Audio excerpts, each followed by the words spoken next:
소홀히 두니라. 아멘. 예수님께서 십자가에 숨을 거두셨을 때 오늘 새벽 우리는 요한이 어떻게 우리에게 그 장면을 기록했는지 묵상을 했지요. 요한복음 19장 30절 말씀이었습니다. 예수께서 신포도주를 받으신 후에 이르시되 다 이루었다 하시고 머리를 숙이니 영혼이 떠나가시니라. 그 모든 구약의 예언들을 이루실 뿐만이 아니라 또한 그 예수 그리스도께서 스스로의 선택으로서 이 일을 또한 행하심으로 마지막으로는 다 이루었다, 우리의 모든 죄값을 다 속량하였다, 갚았다라는 그 말씀으로 그렇게 세상을 떠나신 것을 우리는 새벽 가운데 묵상을 했습니다. 이 십자가 위에 예수 그리스도의 그 죽음 직후에 복음서의 이야기들을 우리가 따라가게 되어지면은 우리는 한 가지 질문을 던질 수가 있습니다. 바로 거기 그때 누가 있었는가라는 질문이죠. 요한복음 20장 19절은 그 답을 우리에게 암시하는 듯 말합니다. 십자가 사건 사흘 후에 예수님이 부활하십니다. 예수님이 부활하셔서 제자들을 찾아오셨는데 제자들이 유대인을 두려워하여 모인 곳의 문들을 닫고 있었다라고 그렇게 성경은 우리에게 전합니다. 사흘 동안 사람들을 만나지 않고 제자들은 두려움 가운데 문을 닫고 숨어 있었던 것 같습니다. 3년을 함께 걸어왔던 이들입니다. 갈릴리에서부터 예루살렘까지 수많은 일들을 같이 겪으면서 왔던 제자들입니다. 오병이어의 현장에 있었고 변화산의 현장에도 있었고 그 파도와 풍랑이 잠잠해지는 가운데 물 위로 걷어오시는 예수님도 보았습니다. 모든 것들을 경험했던 그 제자들이 그런데요, 십자가의 사건이 일어나니까 모두가 등지고 다 떠나갔다라는 것입니다. 모두 마음의 문까지 꼭 잠그고 각기 숨을 수 있는 곳에 깊숙이 숨어 있었다라는 것입니다. 그러니 예수님 곁에는 아무도 없었습니다. 그런데 바로 아무도 없을 것 같은 그 자리에 예상하지 못했던 두 인물이 등장을 한다라는 것입니다. 38절은 이렇게 전하죠. 같이 읽어볼까요? 아리마대 사람 요셉은 예수의 제자이나 유대인이 두려워 그것을 숨기더니 2일 후에 빌라도에게 예수의 시체를 가져가기를 구하매 빌라도가 허락하는지라 이에 가서 예수의 시체를 가져가니라. 첫 번째 등장하는 인물의 이름이 무엇입니까? 요셉이라는 인물입니다. 아리마대 사람인 요셉이라고 하는 인물입니다. 그리고 이어지는 39절은 또 다른 인물을 우리에게 전합니다. 누군가요? 일찍이 예수께 밤에 찾아왔던 니고데모도 모략과 침향 섞은 것을 100리트라쯤 가지고 온지라 라고 하면서 두 번째 인물 니고데모를 우리에게 소개하고 있습니다. 이 두 사람은 공통점이 별로 없는 사람이지만 그래도 가장 큰 공통점을 찾는다면은 이 사회, 유대 사회 가운데 잘 나가는 기득권들이었다라는 것입니다. 두 사람 모두 유대인들의 그 의결 기관인 사네드린 공회의 그 공회원이었습니다. 사네드린 공회는 당시 유대 사회의 최고 권력 기관이었습니다. 71명으로 구성되어 있는 이 의회의 일원이었다라는 것이죠. 모든 유대인들을 대표하는 그런 오피니언 리더들이었고 사회적인 지위가 있는 사람들이었습니다. 그들의 모임이 바로 성전의 한 방에 늘 모임을 가졌는데 그렇기 때문에 그 성전 속에서 이 공회는 예수를 죽이자라는 그 음모를 결의했던 것입니다. 바로 이 공회에 의해서 예수님이 죽임 당할 때 반대표를 던진 사람들이 극소수의 인물들이 있었는데 그 두 사람이 바로 우리에게 알려져 있기로는 아리마대 요셉과 니고데모였다라는 것입니다. 이 두 사람은 가지고 있는 것이 참 많은 사람들이었습니다. 먼저 아리마대 사람 부자 요셉은 말 그대로 부자였습니다. 가진 것이 재물이 많은 사람이었습니다. 그런데 숨겨져 있는 정체가 하나 더 있었습니다. 드러나지 않은 정체가 하나 더 있었죠. 오늘 요한복음은 그의 정체를 뭐라고 말하고 있습니까? 그렇습니다. 바로 예수의 제자이나 유대인들이 두려워 그것을 숨기고 있었던 사람이다라는 그 말을 전하고 있습니다. 숨어 있는 제자였습니다. 아무도 그가 제자인지 모르는데 그는 숨어서 예수님의 제자의 마음을 품고 있었습니다. 예수님을 마음으로 따르고 있었습니다. 그리고 바리새인이자 유대인의 스승이었던 이 랍비 니고데모는 예수님을 만난 적이 있었던 사람입니다. 바로 예수님을 한밤중에 찾아왔던 인물이었고, 예수님이 전하신 그 천국 복음을 듣고 영생에 대한 목마름으로 질문을 가지고 찾아왔었고, 그런데 정확한 답을, 예수님이 분명 말씀을 하시는데 그 의미를 다 깨닫지 못한 채 돌아갔던 인물입니다. 요셉과 니고데모, 한 가지 더 공통점이 있네요. 바로 예수님을 멀리서 바라보고 사랑했던 인물들입니다. 하지만 아무에게도 자신들이 그 마음속에 예수님을 품고 있는지를 드러내지 않고 숨기고 살던 인물들이었습니다. 그러기에 공생의 3년에 대한 기록을 복음서가 기록하고 있지만 그 어느 현장에서도 하나님의 일을 예수님께서 이루시는데, 복음을 전하시는데, 기적을 행하시는데 이 두 사람의 이름은 어디에서도 등장하지 않습니다. 갈릴리 기적의 현장에서도, 예루살렘의 입성 중에 있는 그 군중들의 호산나 호산나 외침 속에서도 이들은 등장하지 않습니다. 아마 저 멀리서 사람들이 보이지 않는 저 먼 곳에서 숨어서 예수님을 바라보고 있었을 것 같습니다.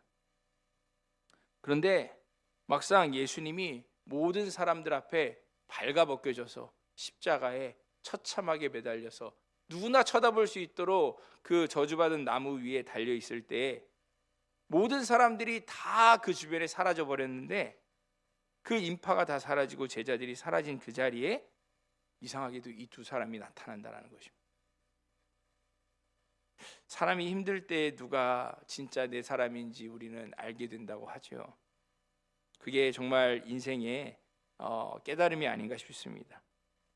우리가 기대했던 사람은 정작 안 보이고, 때로는 너무 의외의 사람들이 우리 곁에 위로를 주고 의지가 되어주는 경우가 있습니다. 마치 그런 것처럼 아무도 생각하지 못했는데, 아무도 없을 줄 알았는데 너무나 의외의 사람인 요셉과 니고데모, 이 두 사람을 하나님이 보내셨습니다. 하나님이 보내셔서 처참하게 피투성이가 되고 몸이 찢겨진 그 독생자의 장례를 이 두 사람에게 맡기셨다라는 것입니다. 38절을 다시 보면은 요셉에 대한 묘사가 조금 흥미로운 부분이 있습니다. 요한은 일부러 요셉의 과거를 먼저 이렇게 상기시키죠. 예수의 제자이나 유대인이 두려워 그것을 숨기더니, 그 다음에 2일 후에 빌라도에게 나타나서 예수의 시체를 가져가기를 구했다라는 것입니다.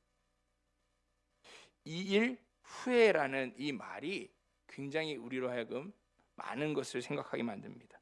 이 짧은 표현 안에 요셉이 십자가를 목격했던 그 순간, 그 충격적인 사건이 그의 인생 가운데 펼쳐졌을 때 그의 내면에 어떤 큰 변화를 가져왔는지, 그리고 그동안 숨겨왔던 3년 동안의 자신의 그 모든 그 마음속에 있는 그 정체를 사람들 앞에 다 끄집어내서 다 보여주게 되었던 그 결단이 이 2일 후에라는 말 안에 함축적으로 다 담겨 있는 것 같습니다. 사도 요한은 이 요셉이라는 인물의 내면의 그 모든 그 여정을 구구절절하게 설명하지는 않습니다. 그냥 2일 후에 그는 이런 행동의 변화를 보였다, 그렇게 말할 뿐입니다. 분명한 것은 예수님께서 십자가에 달려 죽은 모든 순간에 대한 목격이 요셉에게는 더 이상 내가 나에 대한 예수 그리스도에 대한 그 나의 그 마음을 세상 사람들이 숨길 수 없다라고 내면에 큰 변화를 끼친 것 같습니다. 2일 후에 요셉은 총독 빌라도를 찾아갑니다. 그리고 예수의 시체를 가져가게 해달라고 구합니다. 이게 얼마나 큰 용기인지를 한번 생각해 보게 되는 것입니다. 당시 로마 법에 반역자들만 십자가형에 잔인하게 죽임당하는 것인데, 이 십자가에 처형된 잔인한 이 반역자들은 유가족들에게 시체를 돌려주지 않는 것이 관례였습니다. 시신을 그냥 들판에 버려서 새가 뜯어먹고 개가 뜯어먹게끔 그렇게 들짐승들에게 던져서 밥이 되게 하는 것, 혹은 그냥 죄인들의 공동묘지에 다 같이 집어던져서 덮어버리는 것이 관례였습니다. 그런데 그 시신을 달라고 나서는 것은 한마디로 나는 이 사람과 한패입니다라고 말하는 것이나 다를 바 없는 행동이었죠. 예수님 분명히 성전을 모독한 자로, 이 로마 제국과 유대 당국의 반역한 자로 그렇게 십자가형을 당하셨는데, 지금 예수님의 시신을 달라고 하는 것은 누가 생각해도 너무나 위태로운 행동인 것입니다. 마가복음은 그렇기 때문에 이 요셉의 행동을 한 단어로 표현합니다. 그가 담대히 요구하였다라고요. 헬라어로 톨메사스라는 단어를 쓰는데 마가복음 전체에서 딱 한 번 등장하는 단어입니다. 그 단어를 마치 마가는 아껴두다가 그 마가복음 전체에 수많은 인물들이 등장하지만 진짜 용기를 가지고 있는 인물, 정말 담대했던 한 사람은 이 사람이다라는 식으로 누구에게? 요셉이라는 인물에게 이 담대히, 털메사스라는 단어를 그에게 붙여줍니다. 3년 동안 그런데 자기를 드러내지 않고 숨어 있고 도망치듯이 그렇게 숨어 있었던 이 숨은 제자에게 어떻게 담대히라는 단어가 붙을 수가 있냐라는 것입니다. 우리가 그리스도인으로 살다 보면은 자기를 드러내지 못하고 솔직하게 보이지 못하는 갈등의 순간들이 너무 많습니다. 특히 저도 그래요. 어디 가서 정말 목사라고 처음부터 저 목사인데라고 이야기를 하면 어떻게 쳐다볼까 봐 조심스럽습니다. 그러다가 혹시 목사님이세요? 그러면은 정말 무슨 제 지갑이라도 흘렸는데 신분증이라도 그렇게 들킨 것처럼 마음이 깜짝 놀라곤 합니다. 어떠세요? 직장에서, 가정에서 만약에 우리 권사님들, 믿지 않는 자녀들이 있는데 무슨 일을 하다 보면 엄마는 권사인데 딱 그 말하면은 어떠십니까? 우리 장로님, 우리 집사님들 사회생활 하시고 사업하시는데 교회 다니는 거 뻔히 저 사람이 아는데 지금 나한테 은근히 무언가 더 나를 시켜먹고 이용해 먹으려고 하는 순간인 것을 느낄 때 어떤 기분이 드십니까? 다 알잖아요. 우리로 하여금 불편하게 만드는 순간들이 너무도 많고, 그래서 우리는 숨고 싶습니다. 웬만하면 드러내고 싶지도 않고. 저는 그러기 때문에인지 모르겠습니다. 항상 제 차에는 어떠한 장식도 없고 어떠한 스티커 같은 것도 저는 붙이지 않고 늘 그렇게 저는 운전합니다. 왜? 전에도 말했지만 저희 예전에 서울에 살 때 집 앞에 늘 불법 주차하던 성경책을 둔 그 마티즈가 저를 늘 많은 생각을 하게 만들었기 때문이 아닌가 싶습니다. 차라리 저는 숨기고 싶습니다. 그런데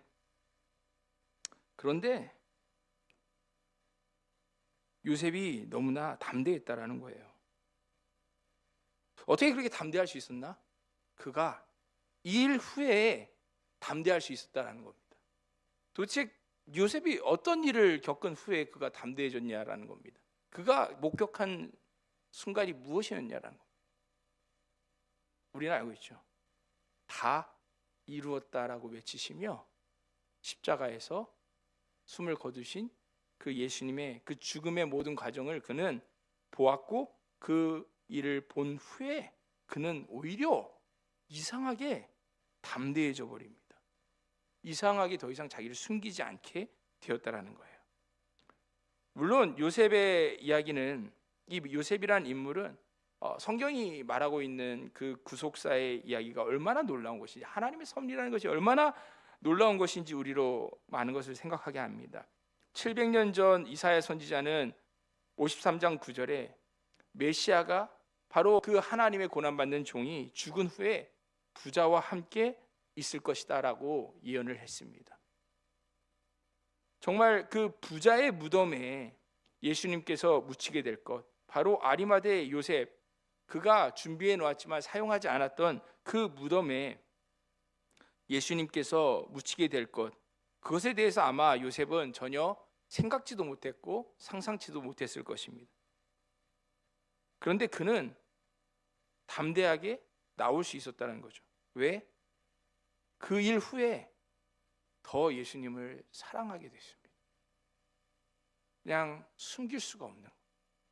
세상에 몇 가지 숨길 수 없는 게 있다면서요. 하나는 재채기를 숨길 수 없고, 하나는 가난을 숨길 수가 없고, 또 하나는 뭡니까? 사랑을 숨길 수가 없다고. 누군가를 너무 사랑하는 그 마음을 다 티가 난다고.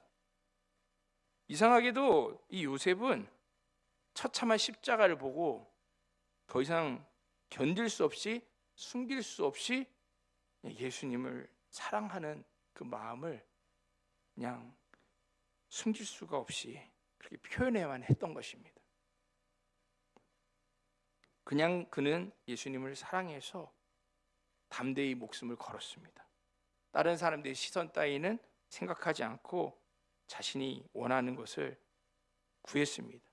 그 순간 700년 전의 예언의 마지막 퍼즐 조각이 맞춰졌다라는 거예요. 그럼 니고데모라는 인물은요? 요한은 니고데모를 소개하면서 또 과거를 먼저 끄집어냅니다.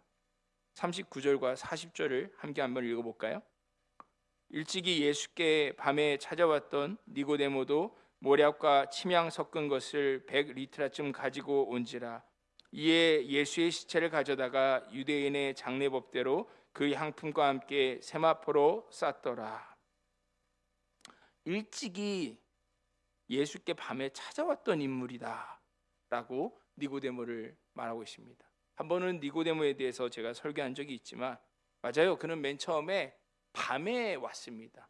아무도 보지 않을 때, 자기를 숨길 수 있는 어둠 가운데 자신을 숨겨서 예수님을 찾아왔던 인물이죠. 요한복음의 니고데모는 3번 등장합니다. 3장에서 밤에 밤이슬을 맞으며 예수님께 거듭남이 무엇인지, 영생이 무엇인지에 대해서 질문하러 왔던 모습이 첫 번째 등장이었습니다. 두 번째는 7장이죠. 공회석상에서 모두가 예수님을 죽이려고 이를 가는데 그래도 이건 아니지 않느냐고. 법은 이대로 하면은 이건 절차적인 정의가 아니지 않느냐고. 예수님을 변호하려는 말을 하다가 동료들에게 비아냥을 듣고 입을 다물었던 인물이 바로 니고데모였습니다. 그리고 마지막으로 오늘 19장에 갑자기 무덤 앞에, 밤도 아니고요, 어떤 비공개적인 어떤 그 방 안에서의 대화도 아니고요, 이건 모든 사람들이 다 쳐다볼 수 있는 백주대낮에 그 처참한 골고다 언덕 위에 나타났다라는 겁니다. 세 번째 그의 등장은 그의 변화를 말해주는 것 같습니다. 그런데 한 번에 갑자기 돌아서지 않지만 또 니고데모 같은 변화도 있는 것 같아요. 처음에는 나올 듯 말 듯 사라져버리고 다시 안 올 것 같은데, 그리고 어디서 뭐라고 하는 것 같긴 한데, 뭐라고 하는데 그 목소리가 들릴 듯 말 듯한데, 근데 어느 순간 갑자기 이렇게 불쑥 내가 죽어도 좋으니 당신을 사랑합니다 하고서 그렇게 나타나는 사람이 있는 것 같아요.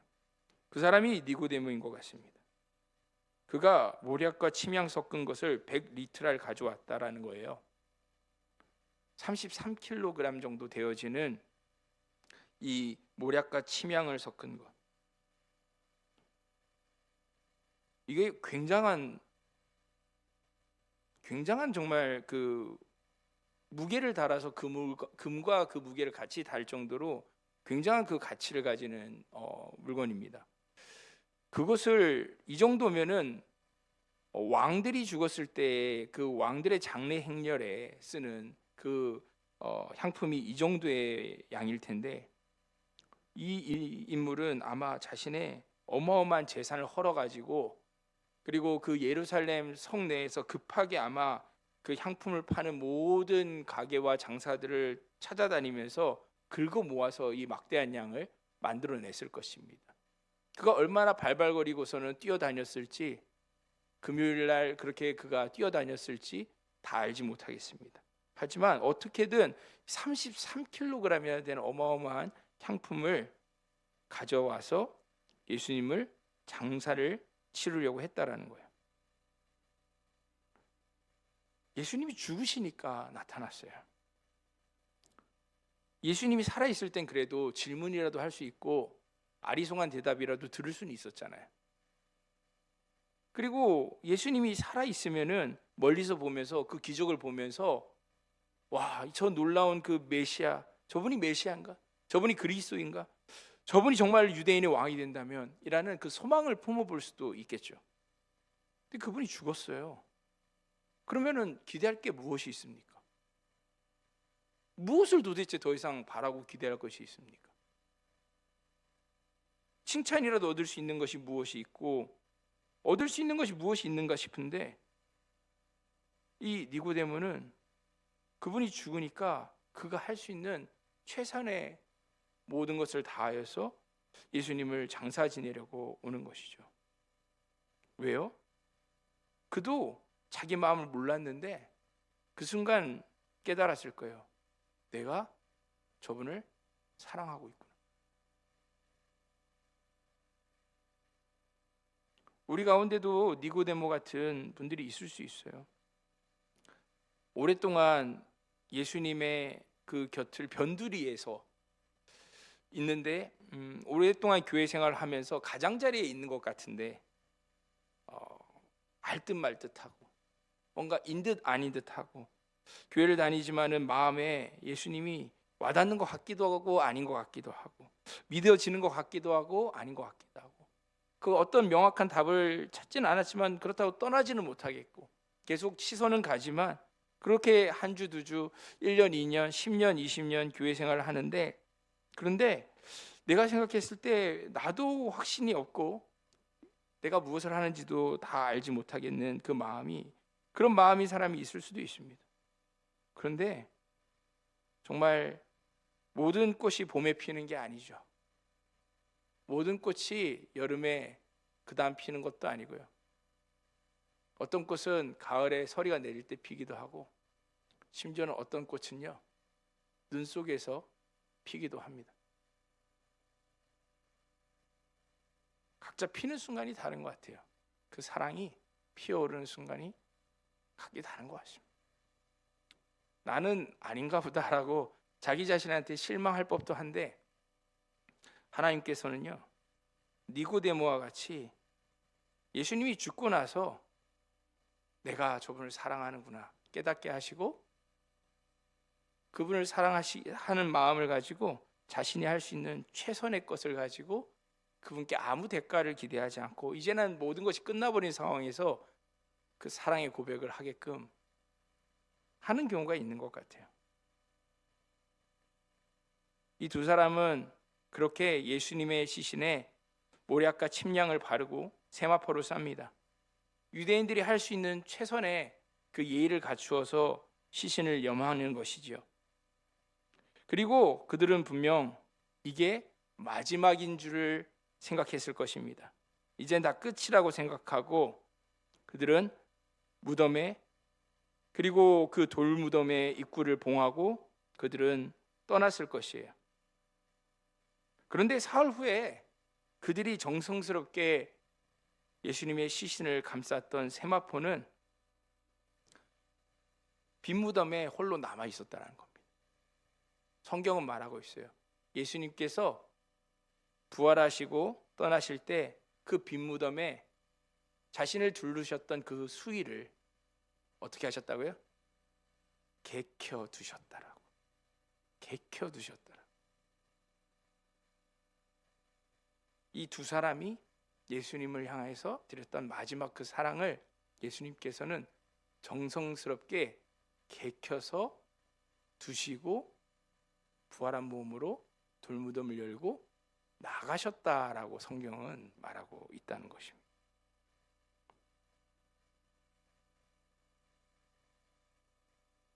두 사람은 그게 끝이라고 생각했는데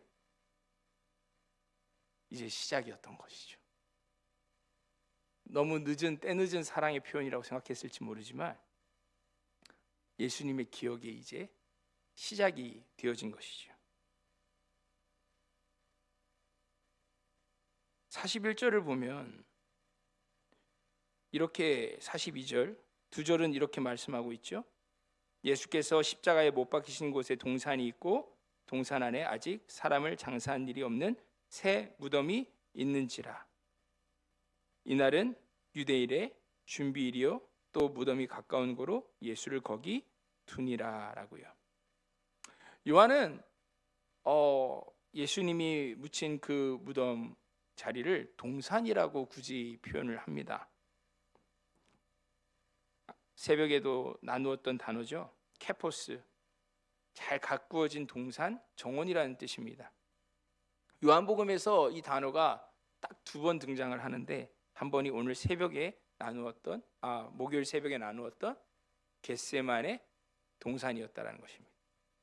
그리고 19장 41절에서 다시 한번 이 무덤이 있는 곳을 동산이다라고 이야기를 하고 있습니다. 그럼 예수님께서는 동산에서 자기를 쥐어짜시면서 그렇게 죽고자 씨름하셨고 그리고 그 씨름하신 원하신 대로 결국 그 동산에 묻히셨다라는 것입니다.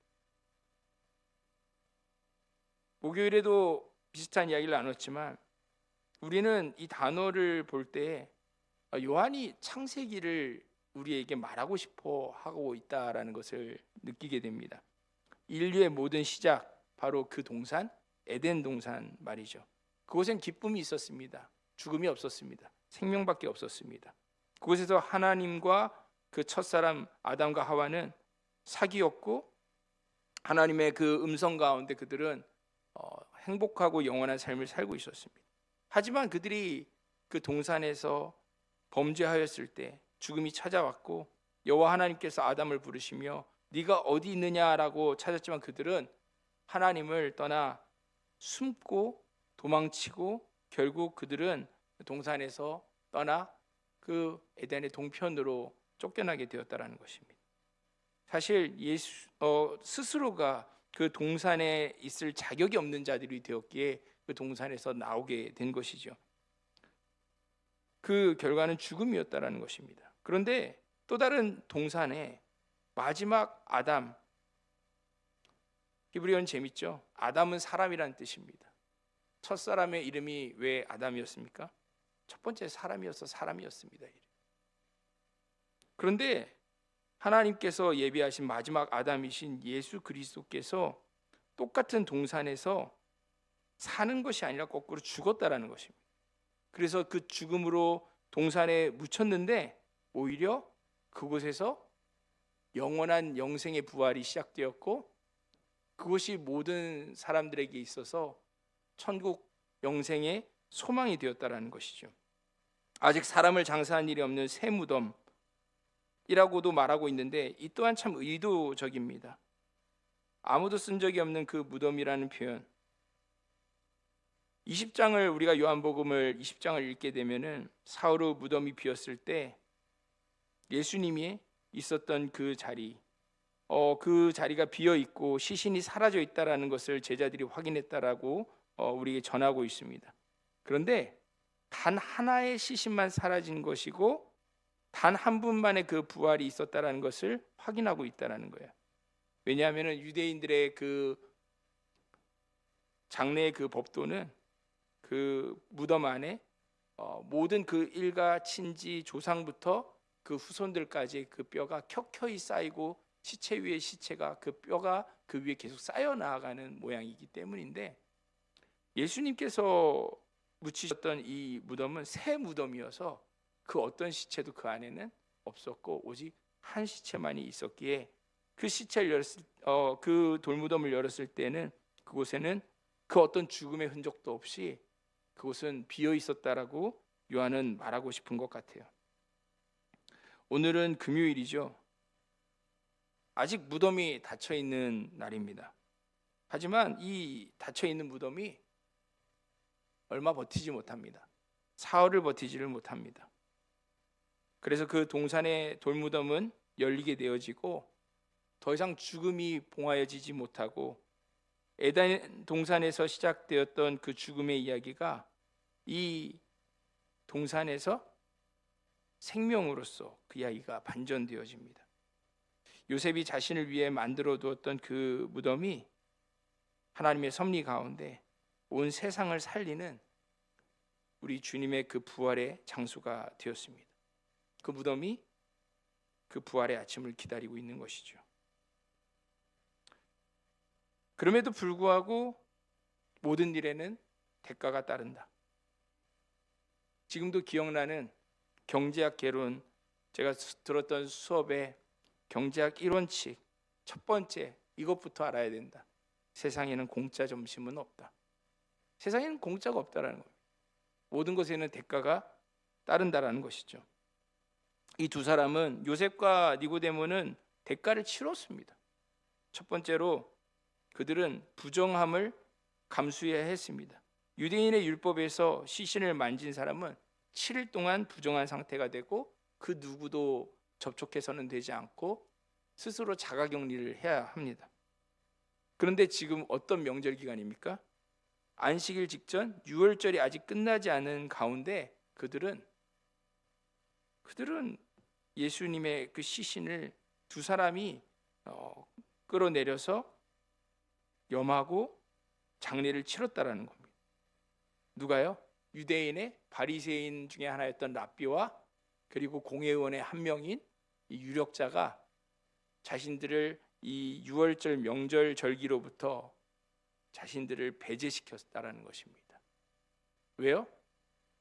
그럴 만큼 가치가 있는 일이라고 이 두 사람은 생각한 것이죠. 그런데 그것은 잠시 며칠간의 이야기일 뿐 더 큰 위험이 있죠. 아까도 말했지만 반역죄로 처형된 사람의 시신을 가져간다는 것은 똑같이 반역에 연루된 사람으로 그렇게 찍히는 일이었습니다. 그들의 지위와 권위를 다 박탈당할 수 있고 사회적으로 매장당할 수 있는 일이죠. 그들이 그 가능성을 몰랐느냐라는 것입니다. 알았고 알면서도 그들은 그 일을 했다라는 것입니다. 실제로 초대교회 전승에 따르면 요셉은 그 일로 인해서 이 다른 공회원들에 의해서 그 가택에 연금을 당하고 사람들은 그가 밖에 나오지 못하도록 문을 못질을 했다라는 겁니다. 그런데 놀랍게도 부활하신 예수님께서 전승에 따르면 제자들을 만나셨던 그 예수님께서 요셉에게도 나타나셔서 그를 그의 고향 아리마대로 인도하셨고 그의 집은 빈집이 되어 있었다라는 그러한 말이 남아 있습니다. 니고데모는요, 사도행전에 말하고 있는 베드로와 요한의 그 전도 가운데 그들은 니고데모는 복음을 온전하게 사람들 앞에서 공개적으로 믿음을 선포하고 세례를 받았다라는 것입니다. 그 즉시로 공회원들에게 매를 맞고 예루살렘에서 추방되었는데 그는 복음을 위해 살다가 순교한 것으로 알려져 있습니다.